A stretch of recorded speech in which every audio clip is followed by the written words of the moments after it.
Ladies and gentlemen, welcome to episode 2 of FCW Superstar Spotlight. In this series, I talk about different FCW superstars that have not yet showed up on WWE television, and this episode will be a minor exception because the man that I'm about to talk about is Damien Sandow, who just debuted on SmackDown this week. But the good news is he didn't debut in the ring yet, so you don't know everything about him. And even better news is, all you know is that he is very good at cutting promos, which you could easily have seen if you watched SmackDown tonight. If you didn't, check it out. Great promo. He's debuting with a thespian gimmick, and because of that, I am not going to do the third little chunk of this video where I kind of talk about how I would debut and book the superstar into the WWE, because I think that the WWE is already doing that for me. So I'm not going to do that. But what I will do is give you a brief history lesson on Damien Sandow, Aaron Stevens being his real name, and I will also do my talent evaluation with the 5 different elements that I like to see in the WWE's roster. So to start things off, the guy's name is Aaron Stevens. His real name is Aaron Haddad. He's wrestled as Aaron Stevens, Idol Stevens, Mr. Big Time, and obviously Damien Sandow. He wrestled with OVW, WWE's developmental system, from 2001 until 2007, at which point he got released, wrestled on a few independent scene, and then he moved to the Florida Championship Wrestling, which is the more recent, obviously, WWE developmental system. FCW, he's actually been doing really well. He won the FCW Tag Team titles with Titus O'Neil. I'm not going to do the bark, so don't ask. And they didn't hold the titles for very long, but then he actually beat Seth Rollins for the FCW 15 Championship. And I did talk about that title in my last episode of this series, so if you don't know what it is, go check that out. He held the title for a few months before losing it to the last guy that I talked about, Richie Steamboat. So again, like I said, if you haven't checked that out, go.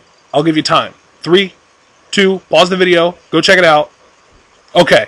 Now that you know what Richie Steamboat's all about, I'm going to talk about Damien Sandow. As I said, he's won a few titles in FCW, but I am so happy they're calling him up to the WWE, because this guy has the complete package. I obviously rate my superstars on 5 different parameters: charisma, psychology, intensity, appearance, and technical, the in-ring technical abilities. And for Damien Sandow, 2 of those 5 categories are over an 8, or are an 8 or over. One of them is a 7.5, and none of them are under 5. So this guy is ready. I'm so glad they brought him up. Let's start off with charisma. Like I said, watch the promo that he cut on SmackDown. Watch any promo that he cut in FCW. He did a champion promo. There was a promo where he was basically asking for a rematch for the FCW 15 Championship from Richie Steamboat. He cuts good promos. They aren't exceptional, but they are good. Better than our current World Heavyweight Champion, Sheamus, I would say. He has the charisma. Charisma, I give him a 7. That's very respectable. I do think that he has room to improve in the charisma category, but he's still very good with it. And the second category here is psychology.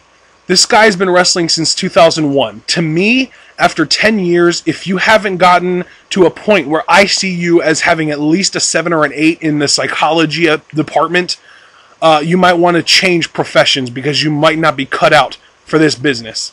And it's a good thing that Damien Sandow is getting an 8 from me in psychology, because he is very good as far as telling a story. One of my favorite things that he does in FCW, and it's not even something that he does physically in the ring, like a move or anything, his attire. He wears pink trunks and purple knee braces. And it gets over with the crowd, because the crowd despises him, if for no other reason, because he wears girly colors. And he's a big guy. He's 6'4", 245, something like that. And he's got the big, surly, lumberjack beard. And here he is wearing pink tights and purple knee pads. And it really just gets under people's skins. And that's just one little additional element to the psychology aspect that makes him just one of those guys that seems to just kind of get it. Like I said, 8 in psychology. That's the first 8 that I've given. That's actually the first, I do believe that's the first anything that I've given in that 8 to 10 range that I said in my first episode was the exceptional range for me. Intensity is really his only real weak point, and to me the main reason his intensity is his weak point is because he doesn't need it. He doesn't need to be super intense to get his points across. He speaks slowly. He doesn't really need to yell or get out of control in order to say what he wants to say or do what he wants to do. Intensity, I'm going to give him a 5.5. Still respectable, still good enough to carry a point. Moving on, appearance. This guy has the look. This guy, he's, like I said before, he's 6'4", he's like 240, 245-ish. He's got reasonably, he's got the look. I can't really describe it any more than that. To me, the ideal appearance for a wrestler is basically you take Triple H and there's your prototype, and the closer they get to looking like Triple H, the higher of a grade they're going to get in the appearance category. The alternative to that would basically be like either A, if you're a giant, or B, if you just have something really different about you, like with Sheamus. Obviously, he looks nothing like Triple H, but there's something different enough about him that, to me, I would probably give Sheamus a 10 in the appearance category because it's so marketable. As far as technical in-ring skills, he's very good. I give him a 7.5. He's very good, but he does have I'm not trying to say that he's so good that he doesn't need to improve, but he does have room for improvement. He's got pretty much the psychological and the technical abilities down. He's got pretty much the same strengths that Richie Steamboat had from last week, but with more charisma and the ability to cut way better promos. To me, Damien Sandow is main event caliber talent. He is going to most likely hold... to me, honestly, I think he has the potential to be a WWE champion and not just a world champion. And yet, I do think that the WWE Championship is, at least in the eyes of the WWE, far more prestigious than the world title, if for no other reason, because if you look at the history, the WWE title is kind of where they give their franchise players, and then the world title is kind of where they go if they need to kind of test the waters with somebody.